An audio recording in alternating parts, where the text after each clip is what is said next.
Hey everybody, I'm Zack Aitken and welcome back to Crimson Tide Today. Whether you're a lifelong Crimson Tide fan or just keeping up with everything happening around the program, you found the right place. But before we get started, make sure you hit that like button, subscribe to the channel, and turn on notifications so you never miss an update. It also helps the channel grow and reach more Alabama fans just like you. Drop a comment below and let me know what your thoughts were on today's discussion. As always, I love hearing your different perspectives from around Bama Nation as well. I also want to give a huge shout out to our friends at Kalshi for sponsoring this video. But let's go ahead and settle in and we'll start the opening drive. So we know who Alabama's starting quarterback is going to be. Keelan Russell. He officially won the job this past weekend, and now the attention is going to be shifting to getting him ready for East Carolina in the season opener. But there is another side to this quarterback decision that I think it's worth talking about. What's going to happen now with Austin Mack? Because this has to be a very tough situation for him. Mack, he's been with Kalen DeBoer for a very long time now. He originally signed with DeBoer at Washington and followed him to Alabama, learned this offense, and waited behind Ty Simpson last season and entered this offseason with a legit opportunity to finally be the starting quarterback. And instead, for a second year in a row, Mack competed for the job and he didn't win it. And barring something changing, he's now preparing to spend a fourth consecutive season as a backup in his college football career. And that has to be really tough. But I also think Mack's story at Alabama, it could be far from finished because the biggest reason is very simple. With a quarterback, you're one play away. And we see it every year in college football. A starting quarterback can get dinged up or he struggles or something unexpected happens and suddenly the backup is running the show. And Alabama knows that better than anybody. All you have to do is look back to last season. When Ty Simpson went down in the Rose Bowl, who did Alabama turn to? They turned to Austin Mack. So I think that tells us that the coaching staff, they already trust him. And I think that's why Alabama doesn't want Austin Mack, checking out after losing this competition again, because they need him to be preparing every single week like he's the starter. Because while Keelan Russell won the job, and I absolutely think Alabama needs to commit to Russell and allow him to develop, I think he's still a very young quarterback. Obviously, he's a redshirt freshman, and he's only attempted 15 passes in college. So there are going to be mistakes, and there is going to be a learning curve, and there's probably going to be moments where he looks like a future star, but there also might be moments where he's seeing ghosts out there. Brian Ellis, who's the quarterback coach, he basically acknowledged this when he was explaining the decision to go with Keelan Russell. Alabama chose Russell because of playmaking ability and the explosiveness he can bring to the offense, while understanding that the coaching staff, they'll have to limit some of those young player mistakes as well. That's where having Mack, it's going to be so valuable this season. You have a very experienced backup who knows this system. And when I say experienced, I don't necessarily mean game experience because Mack hasn't played a ton and he's never started a game either. But he has been in DeBoer's offense for years. He understands the terminology, he understands the protection, and he understands what Ryan Grubb wants from the quarterback position. And if something happens to Russell, Alabama isn't going to be throwing somebody onto the field who has no idea what he's doing. Now, I know some people are going to be wondering about, Mack's future beyond this season, and that's completely fair because he's very talented and he's talented enough to definitely play somewhere else. Coming out of Folsom High School in California, he threw for 3,500 yards and had 40 touchdowns during his first year as a high school starter. And that talent was enough that DeBoer originally recruited him to Washington before also bringing him to Tuscaloosa. But I don't think there's any reason to worry about 2027 just yet, because we have a whole season to play here first. And Alabama's going to need Austin Mack. Because the best case scenario is very obvious. Keelan Russell, he's going to play great football. He stays healthy, and Mack doesn't have to take any meaningful snaps. But if Alabama's going to need him, you want a guy who's very prepared. And I think there's the part of this that I respect as well. Mack, he also had plenty of opportunities to leave. After losing the competition to Ty Simpson last year, he could have very easily entered the portal and gone somewhere where he would have, just been handed the starting job. And instead, he decided to stay at Alabama and he competed again.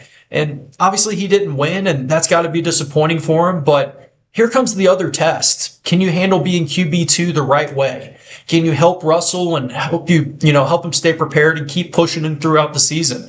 And if your opportunity comes, can you take advantage of it? Because Alabama has officially chosen Keelan Russell, and Austin Mack, he still has an important job. He's got to be ready, and you never know when the backup quarterback is suddenly going to become QB1.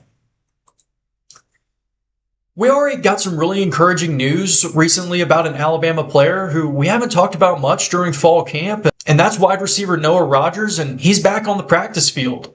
Now, before we get too carried away, we don't know exactly how much Rogers did in Sunday's practice. Alabama's practice, it was closed to the media, but Rogers, he appeared in photos released by the university's athletic department, and that confirmed that he had participated in at least some portion of the workout. And considering what happened to him during A-Day, I think this is a pretty big step.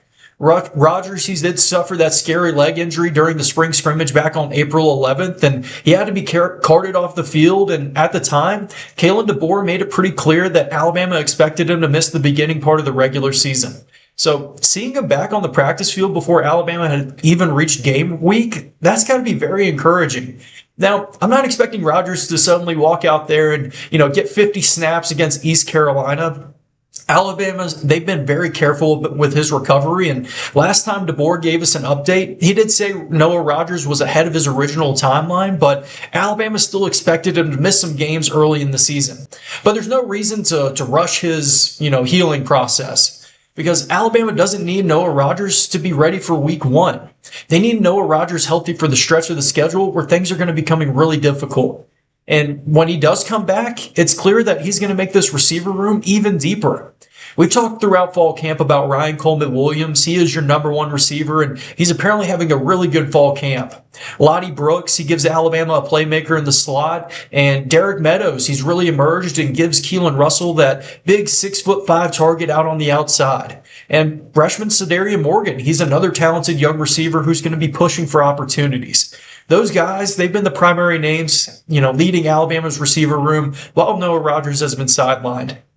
But now eventually you've got potentially to add Noah Rogers to this group. And let's remember, this isn't some developmental player that Alabama's waiting on. Rogers, he transferred in from NC State after catching 68 passes and 919 yards and had 3 touchdowns over his last 2 seasons. He's listed at 6'2" and 206 pounds, and he originally began his college career at Ohio State, and he was ranked as the number 40 overall prospect in the 2023 recruiting class. So there's some legit talent there. And before the injury, I thought Rogers had a chance to be one of Alabama's more important transfer additions on the offense. And obviously the injury changed that. While Rogers has been rehabbing, other receivers, they've been taking advantage of the opportunities they have. And I think Derek Meadows is probably the biggest example. And we just talked about him in a player preview series. He's having a really strong fall camp, and he had a good final scrimmage, and he's putting himself in a position to have a legitimate role in this offense. So Rogers, he isn't necessarily going to return and automatically take someone's job. He's going to have to work his way back into the rotation. But that's a good problem for offensive coordinator Ryan Grubb to have, because think about the different options you could put on the field. Ryan Coleman-Williams, he gives you that established number 1 target. Brooks, he gives you quickness on the inside. Guys like Meadows, he gives you size. And Rogers, he gives you another experienced outside receiver with power 4 production. And then you still got guys like Rico Scott and Sadarian Morgan and Tyler Henderson and others who are going to be competing for snaps. So that's a lot of depth. And with Keelan Russell beginning his first season as Alabama's starting quarterback, surrounding him with a lot of reliable weapons as possible, that's only going to help. So we're not at a point where I'm saying Noah Rogers is back and ready to play, because obviously we don't know that. But after spending the entire fall camp wondering when his return is finally going to happen, I think last Sunday was a very significant step. So Noah Rogers, he's back on the practice field, and now Alabama can take its time and continue building him back up and hopefully get number 5 completely healthy before the season really begins in the later part of the year. Because if Rogers eventually looks anything like the player that Alabama thought it was getting from NC State, this wide receiver core, it's getting another big-time weapon.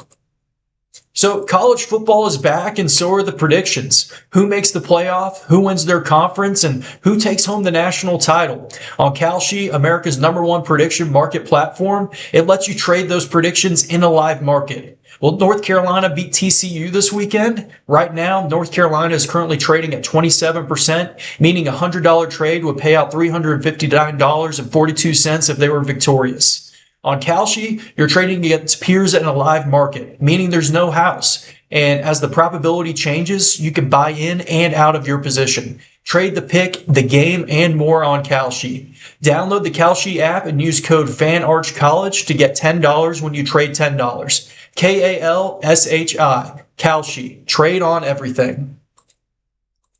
So we've talked about where Alabama's offensive position battles are starting to come out of the final scrimmage, but let's flip over to the defensive side of the ball. And I think the biggest takeaway here is pretty simple. Alabama has a lot of its starters figured out, but there's still some pretty early interesting battles for playing time, and particularly at inside linebacker and along the defensive front. But let's start up front with the big guys. We know Alabama wanted to get bigger and more physical on the defensive line this season, and Kane Womack, he now believes he has the personnel to do some things schematically that he couldn't necessarily do as much over the last couple of years. And that includes playing more traditional four-down fronts because of the size and experience that Alabama's gathered up front.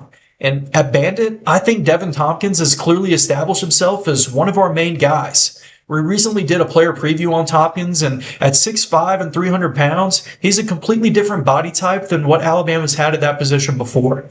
And he's not going to be the only option. Womack has talked about having multiple players who can line up at that bandit spot depending on the situation, which gives Alabama some flexibility with its defensive front. And then you've got Yonze Pierre over at Wolf, and that's a player I expect Alabama to lean on heavily as its premier pass rusher. But maybe the most interesting position battle on this entire defense is still at inside linebacker. Caleb Woodson, he looks like the primary guy, but after that, I think QB Reese and Luke Metz, they're going to be playing a lot of football this season. Metz, he's been one of the biggest risers throughout fall camp. Womack, he's made it very clear this month that Metz, he's playing at a very high level after making major progress from where he was in spring football.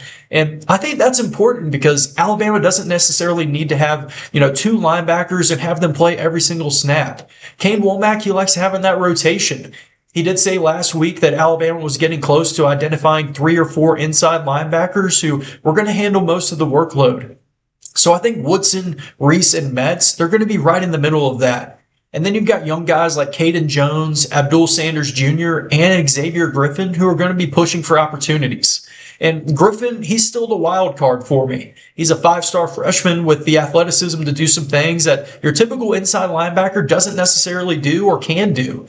Maybe he doesn't start, but I wouldn't be surprised if Kane Womack doesn't find specific situations where he can use Griffin's speed and his pass rushing ability as well. And then we also get to the secondary. And I think this is where Alabama is going to be in really good shape because Xavier Brown and John Lee, they give you your established corners on the outside. And then you have Keon Sabb and Bray Hubbard who give you your 2 veteran safeties. And then you also have Red Morgan who's coming back as your Husky. So basically, you're returning an entire starting secondary. And considering Alabama led the SEC in passing defense last season, allowing just under 170 yards per game through the air, that's a pretty good foundation to build this defense around. The competition back there, it's really about the depth pieces, who's going to become that third corner, who's going to be the next safety on the field, and can you get some of these talented young defensive backs to force their way into the rotation? That's where guys like Chuck McDonald, Carmelo O'Neal, and some of the younger DBs, they become very important because Alabama's going to be rotating this year. After a long SEC season, you're going to need more than 5 defensive backs that you trust. And that's really how I look at this defense coming out of the final scrimmage. The starting lineup, it really isn't the biggest question anymore. We've got a pretty good idea of, who the guys are going to be. But now Kane Womack, he's trying to figure out, the 18 to 20 guys that he trusts enough to put on the field when the games matter. And I think that's really encouraging because this doesn't feel like Alabama is desperately searching for starters with, 2 weeks out from the season opener. It feels more like Alabama's trying to decide between multiple guys who are capable of playing, and that's a much better problem to have. And with the final scrimmage behind them, those decisions are coming very quickly because fall camp's almost over and the rotations are starting to take shape on this team. And pretty soon we're going to be finding out which of these position battles actually produce some names that Alabama fans are going to be talking about this season. So we're continuing our player preview series today with a player who could be one of the big reasons why this defensive front takes a big step forward in 2026. And that's defensive lineman Terrence Green. And when I say the biggest reasons, I mean that literally. Alabama has Green at 6'5" and 313 pounds, and that's exactly the type of size that Kane Womack wanted to add to this defensive line during the offseason. But Green, he's not some, big, massive defensive tackle who just came out of nowhere. This was a highly recruited player who came out of Cypress Woods High School out in Texas. Green, he was considered a four-star prospect in the 23 class and a top 300 player nationally. Green, he ultimately signed with Oregon, and that's where he spent his first 3 college seasons. Now, if you look strictly at his numbers with the Ducks, nothing's going to really jump off of the page. Green, he played in 25 games and finished with 22 tackles, 3 TFLs, 1 sack, and 2 pass breakups. But last season was when his role was really starting to grow. He played in all 15 games during Oregon's run to the college football playoff semis and recorded 15 tackles, 1 tackle for loss, and a pass breakup. And I think that's important context to have.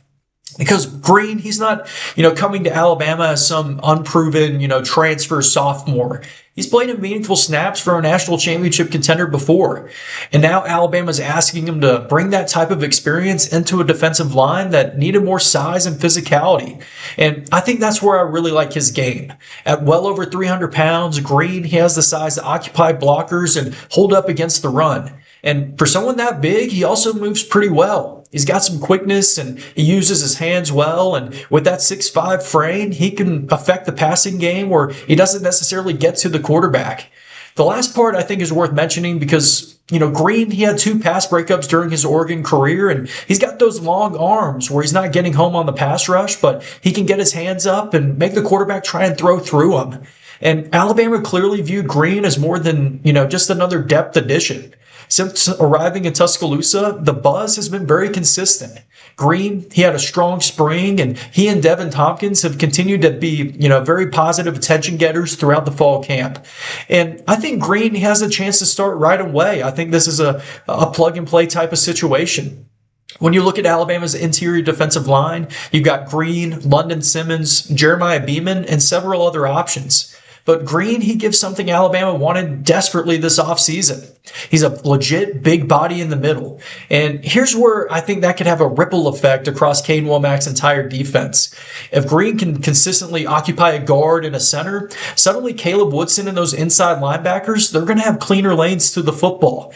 And if Green can collapse the pocket from the middle, quarterbacks can't simply just step up when Deonze Pierre or the other edge rushers are coming around the outside. And if Alabama can stop the run without constantly, bringing extra guys into the box, that makes life easier for what should be a really good secondary. So that's why I think defensive tackles, they don't always get the stats. Green, he might finish a game with 3 tackles and no sacks and has still really played well and affected the game. But can he control the line of scrimmage? And can he eat up blocks? And can he push the pocket? Can he make life easier for everyone around him? That's what we're going to be watching this season. Because Alabama didn't bring Terrence Green in from Oregon just to sit on the bench. He's a senior, he's 6'5" and 313 pounds, and he's played in big games. And after a strong spring and an encouraging fall camp, I think he has an opportunity to become one of the anchors on Alabama's defensive front in 2026. So guys, that's going to do it for today's show. As always, let me know what you think in the comments and what questions do you have or what topics do you want covered as we're getting closer to the season. I would love to hear your thoughts. If you enjoyed the video, make sure to hit that like button and subscribe to the channel. It really helps the channel grow and allows us to keep bringing you Alabama football coverage as we're getting closer and closer to the season. Also, don't forget to turn on notifications so you never miss an upload, especially with recruiting news and the 2026 season just around the corner. You can also follow me on X at ZAitken7 for more Alabama football updates, analysis, and recruiting coverage throughout the week. And until next time, roll Tide.